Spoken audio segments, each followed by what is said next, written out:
We're on to the next set of questions now. This will be the last Cool. set. The next final and last installment. Yep. So, do you like surprises? Simple question. Yeah. Long as they're pleasant. Mm-hmm. Yeah. Pleasant ones. I don't like unpleasant ones. I probably would be okay with a surprise birthday party. I've never had one. I used to get really upset at birthday parties when I was a little kid. I didn't like all the attention or something or other. Mm-hmm. And I guess I still don't like it, but I've grown that a surprise birthday party would be like quite nice because a lot of people have gone to a lot of effort to make your day special. Is it true that whatever happens is only for the best? Oh, no.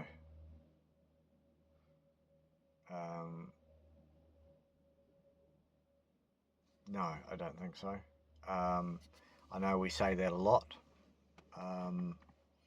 especially when it comes to someone being crippled with cancer and things like that.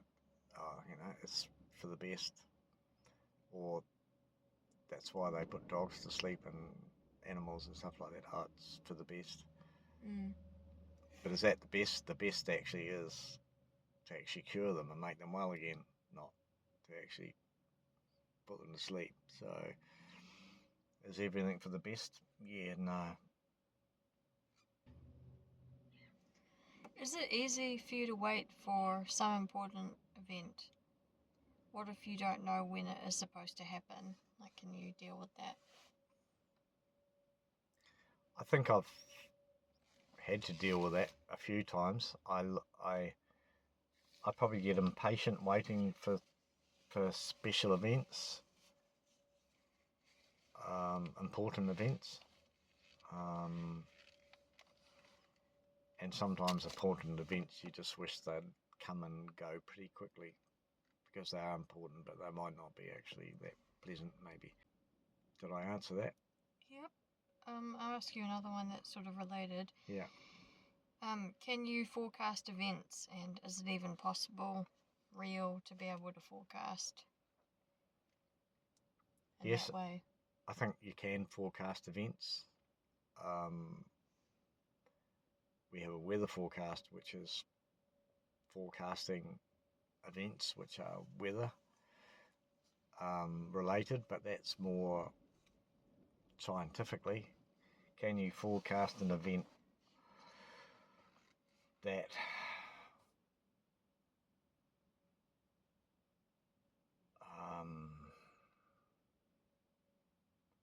happens between people? Yeah, maybe. And I'm not sure as to yet. There's a lot of forecasting you can do because you have the knowledge or the experience, or you know something in particular is going to happen. Like telepathy or things like that? Or do you mean more like Yeah, literal things? It's in some ways it's a form of telepathy or ESP or whatever you want to actually call it. Yeah, clairvoyance. Yeah, is clairvoyant someone who predicts the future, or are they someone who speak to the departed or whatever? I'm not I thought sure. that was a medium. I thought clairvoyance is looking into the future. Right. But then maybe we'll just say fortune telling for the Yeah, purposes of yeah, this. yeah.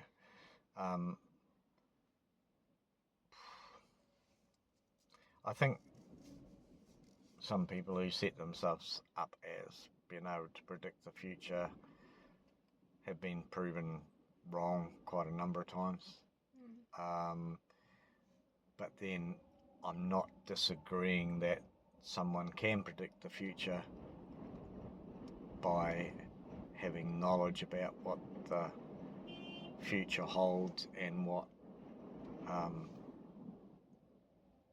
people are like and how they act and things like that. Oh, right. So they're observant. Observant, yeah. They're not psychic. Yeah, but they still, like, if someone like, if I go into a psychic and go, right, tell me what I'm doing next year, they'll never tell me what I'm doing next year anyway, as far as I gather. Right. They will always say, what are you doing? What are you doing now? Is there anything you're looking forward to? Da da da da. And then they may even think they're predicting the future, but they could very well be getting messages from you in your body language or in what you're saying and stuff like that, and they're natural at that, and they may think that someone's predicting the future. And I don't think I'm going to poo-hoo it, but I haven't experienced someone telling me my future yet.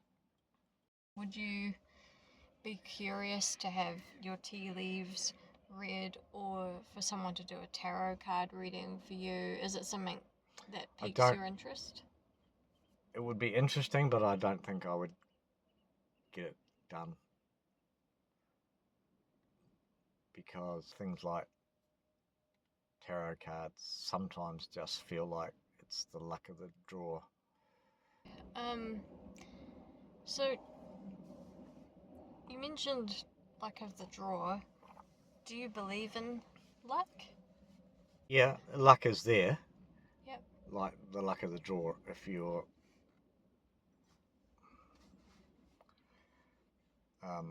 Things aren't destined. you weren't going to get that anyway, or see, a lot of things can be put down to I like to make my own luck. And have I been lucky? Luck to me is like if the airplane got out of control and veered over here and crashed into the side, I guess, and it missed us. That's when I would say we were pretty lucky that plane didn't hit us. Yep. So I guess that's luck. Right. Yeah. And I guess if you go, I see that plane coming, and you start the car and you move to a different spot and it still hits you, well, that's got to be pretty unlucky. Because if you'd stayed where you were, it wouldn't have hit you. So, yeah, it's a funny one, that luck. I don't consider winning lotto luck, Oh, why's that? because unless you don't buy a ticket and you win it, then that's luck. But if you've bought a ticket, you're actually knowing that that actually might come up. Right, you're investing. You're investing in it. So you might feel lucky that you've won it, but really, that's why you bought a ticket. Yeah. Yeah. Like I say, be lucky if you didn't win it. I mean, if you did win it and you actually hadn't bought a ticket. Yeah, so it's like a choice thing, isn't it? Yeah. Okay. Yeah. What is time? How do you feel the passing of time? And can you kill time? Okay. No, you can't. Well, the definition of killing time is just sitting around doing nothing for a little while, waiting for time to go past. But it's not actually killing time. So it's a bit of a funny, because you can't kill time, it just keeps going. Yep. The clocks and everything are artificial time. Yep, like daylight savings. Yeah, it's been changed. So we haven't killed it, we haven't changed it. The day still went on exactly the same as what it did the day before. Yep. The only thing that's changed is the clocks. If I've got time, I like to make the most of it. But there are times that I just have to sit down and let time go by. but that could be listening to a documentary, could be listening to the radio, could be being interviewed. Yeah. You're still doing something in that particular time. If you need rest and you need to sleep in front of the TV, there's a reason why you need to sleep in front of the TV. You're not doing it to kill time. You're doing it for your body to recover, because that's what it's told you to do. Okay, so that's like a purposeful. That's like a choice. Yeah, you don't have to go to sleep in front of the TV. Yeah. You can go out and do something else. But I get to sometimes when I'm working at home, I get to a stage where I get probably physically tired. So then I'll have to come in and just take 5. Yeah. I always say I was not enough hours in the day. Yeah. And that to me is not that I've accomplished not much in that day, or I can't get through the day, because there's always the next day to try and do something. Yeah. It's more about I have to recap what I was going to say now. It's more about doing the most with the time that you have available. Okay, so that feels like something that's sort of within your control. You feel kind of like cognizant of that. Sometimes. Yeah. Yeah. Sometimes you just get so busy that the end of the day comes and you actually haven't achieved everything, because you've started a lot of things because they needed your attention, but then you haven't finished anything. Right. Okay. I just got one more question in this little section. This section. Yeah, sorry, there's one more section after this. I just this is interesting to me, so I've been asking a lot. Cool. Are you normally late, and how do you react if someone else is late? Okay, so no, I'm not normally late. No, I don't think so. I'm not normally late.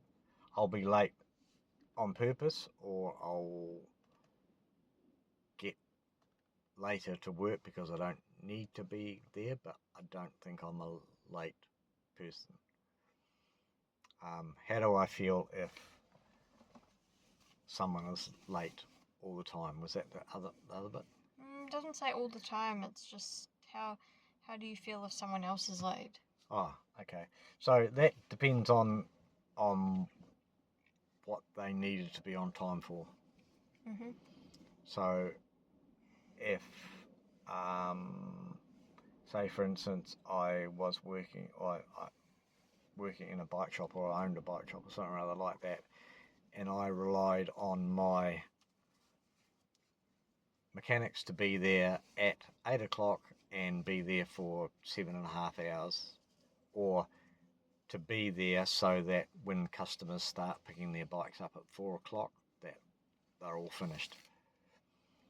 So therefore, if someone is late, a few minutes probably doesn't matter, because normally they will stay a few minutes later tidying up or doing whatever. But if they're like an hour late with no real reason other than they slept in, that would then put the timetabling of the business all out for that day, and perhaps into the next day and the next day, just by someone being an hour late, which means one bike didn't get finished, so it has to be done the next day. Grumpy customer, flow of cash flow, all that sort of stuff. So there's, and if it's just a one-off thing, that's fine. If someone's continually late, then that has to be sorted out. Like, they start later, therefore you book jobs in later. They stay later, whatever. They work on Saturdays to make up their whatever. It can be sort of like sorted, I think. Oh, right. So you sort of try and work around it if you can. If it's possible in that sort of scenario situation. Yeah. Okay. We'll just take a brief pause before moving on to the next and final section of the questionnaire. Okay. So let's just go straight into this. Yep. Is there a meaning of life? I don't know. I have searched for it. Not sure whether I've found it. But life is, in the purest sense, about continuing life.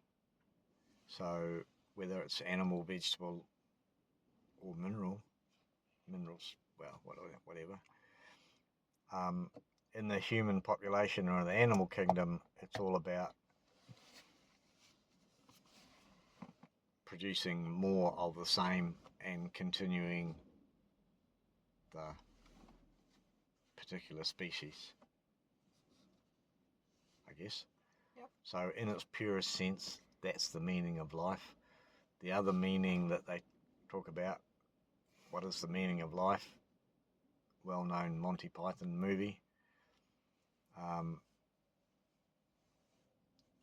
It's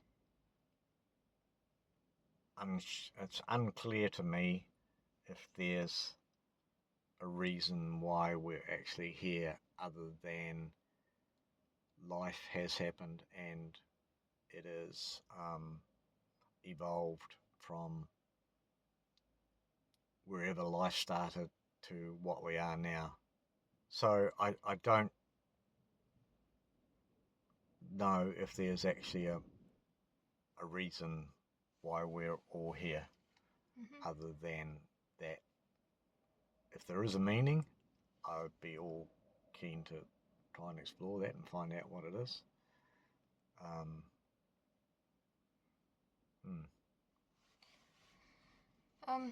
When you meet a stranger, what can you say about them right away? How do you know what this person is all about? And does it take long for you to have a sort of like understanding of what their talents are?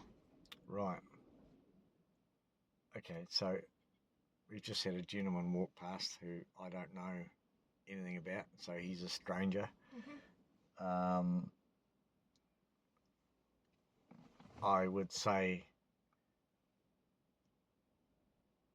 I could probably pick a few things about him already because he's just walked past, in the way that he's got a dog with him, so there will be a bit of passionate sort of, like, not a passionate, but what's the word? Someone who likes dogs are different sometimes to people who don't. So there's tattoos on his arm, so he's got some sort of not morals, but something he liked to display that he's close to, perhaps. Expressing himself. Expressing himself. Yeah. I couldn't pick what he does for a living, but he looks like a truck driver.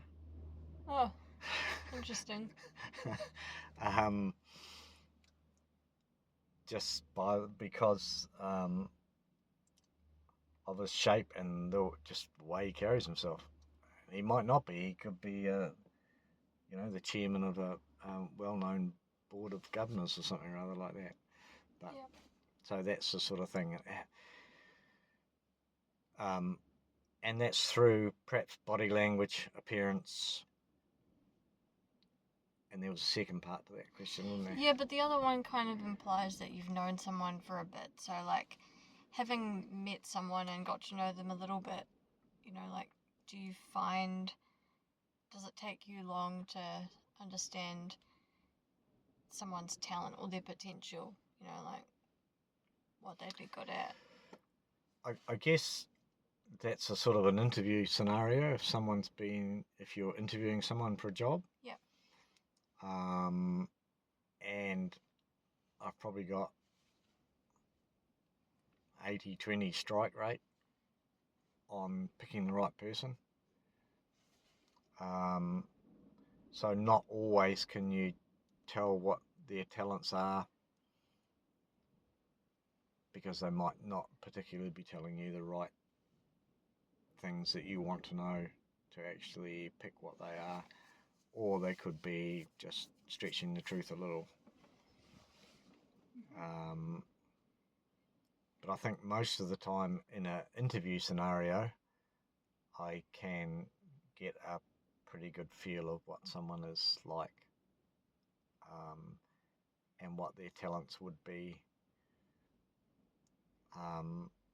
just by what they do in the interview, what questions they ask, how they answer some of the questions that I would put to them.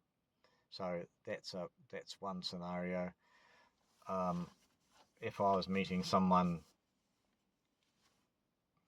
just on a casual basis and I met them and I got to know them over a course of a couple of hours, they would probably tell me what they did and probably tell me what they did for a hobby or something or other like that, or you'd gather that from being with them for a couple of hours in a party or a do situation or something or other like that. So there might not be too much guesswork in picking that.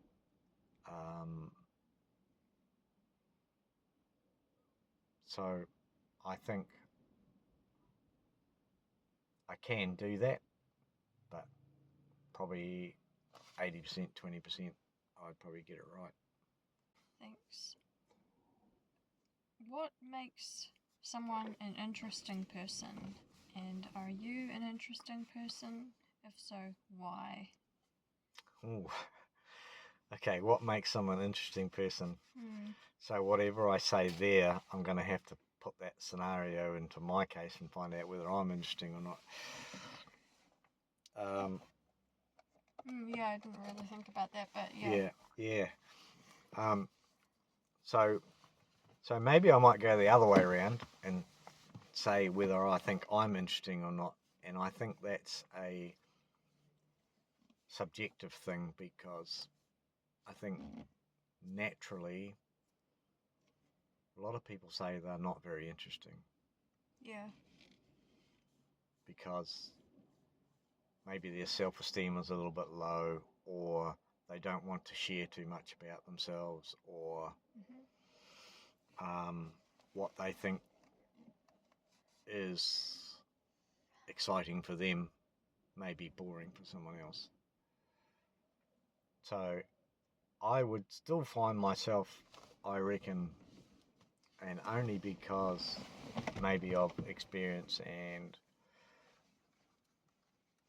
what I've done in my life and stuff like that, I would think I'm a interesting person, but not an extremely interesting person that people might want to come and listen to it. You know, if I was on a speaking circuit or something or other like that. Although you never know. I'm relatively good at speaking. I can put a joke in or two, and I sort of know what I'm talking about most of the time if I'm talking about what I know. Now, going back to the first person, what makes an interesting person? Is that right? Yeah. So I guess just you can talk about their qualities. Yeah. So, yeah, I guess so. What makes an interesting person is maybe what they do in their life, what their job is, where they've been brought up, what sport and recreation they do, if they do a sport. Most people have some sort of recreation of some sort, and I think their values are sometimes part of the interesting part of people. So, and I think if you don't agree with the values, maybe you don't find these people interesting. But I think most of the time, even if you disagree with some of their values, sometimes you find them interesting to talk to and get another side of what you think the Yep. scenario should be. Yeah, I relate to that. Yeah. So, yeah, I think that's what makes an interesting person, and just the way they carry themselves as well. How they, I don't want to say, when I say how they look, it's not whether they're good looking or anything, it's just how they look. Um, so that can make people interesting because you can see people's lies on their face. You can see when people get a bit older, you can see what expressions they do a lot of by the wrinkles that they have. Yep. So if they've got big scowl lines and stuff like that, that person looks pretty grumpy because that expression is thing. And when you see a pleasant person might just have wrinkles around their eyes and stuff like that, that tells me that they probably spend a lot of time smiling or something rather like that. So interesting. I haven't thought about that, but you know what mine would be? Mine would be like furrow in my brow. Yeah. From worrying, probably. Yeah. Since I do a lot of that. Maybe, but you do a lot of smiling as well. Yeah. Yeah. I guess so. Yeah. I mean, I think my eyebrows move a lot. They just get concealed under my fringe, which is what I prefer. Yeah. I mean, I know we're not interviewing you, but your eyes say a lot about you as well. Right. Your eyes are very expressionistic or something. Yeah. Yeah. Anyway, this interview is not about me, so no, it's not. Let's just move on to the next question. In situations with a lot of potential and volatility, will you trust your own gut feeling, logically calculating everything, or will you ask people you trust what should be done? I guess, like situations of risk and volatility, like trying to stop an argument or something like that, or I mean, even like owning a business, decisions like that. Right now at this time of life, I trust my judgment probably quite a lot. So yeah, I think experience brings around that, or experience doesn't mean being around the planet for a long time. It just means you experience these people. Some people will experience more things in 2 years than others will experience in 50 years. So that's what I mean by the experience part of it. And yeah, so I would trust my judgment in the regards of volatility and people and things like that. But I'd also trust other people's judgment that I could ask if I am really like, if it needs an extra hand. But like something about volatility seems to mean that you actually have to do something straight away. And unless that person is actually with you at that time, you're going to have to deal with that sort of thing yourself. Yeah, I mean, do you willingly put yourself into situations that could have, like potentialities of going lots of different directions, or, like situations that could involve some volatility? Like risky ventures? Risky ventures is another thing. But yeah, I have done a few risky ventures. Some of them turned out, some of them haven't. But that maybe not because it was risky, that maybe because of my talents at the time, or my thinking of the time didn't match what I should have been doing, maybe. Right. So with that experience comes things you would still do risky, but they come with a little bit more of background knowledge as to how this particular situation might turn out. I've got one more question. Yeah. Hope it's a good one since it's the last one. Yeah. What is more important in life, to be a good person or to be a successful one? And why? Is a good person always successful? If not, then why? I guess is a good person synonymous with being successful? Are good people synonymous with being successful? I think most are, but it would depend on what you mean as successful. Are they successful in employment? Are they successful in life? Are they successful as a minister? Or some other sort of type of leader. I believe that most people who are good are successful in life, maybe not with success like a $3 million house and lots of money and business that prospers and stuff like that. To me, those sorts of people tend to be a little bit more hard-nosed than the good people, and I don't. What do you mean by hard-nosed? A little bit more abrupt, where they make a lot of decisions that people don't like, but it's better for their business and their monetary success. So does that make them a little less good? Their success means they're a little less good? In some cases, yes. Because I've known a few successful business people who are not what you'd call upstanding citizens, but they're quite successful in business. And I know a lot of people who are successful people, what I would call good people as well. Yeah. And there's no hard and fast rule. There's no hard and fast rule. Yeah.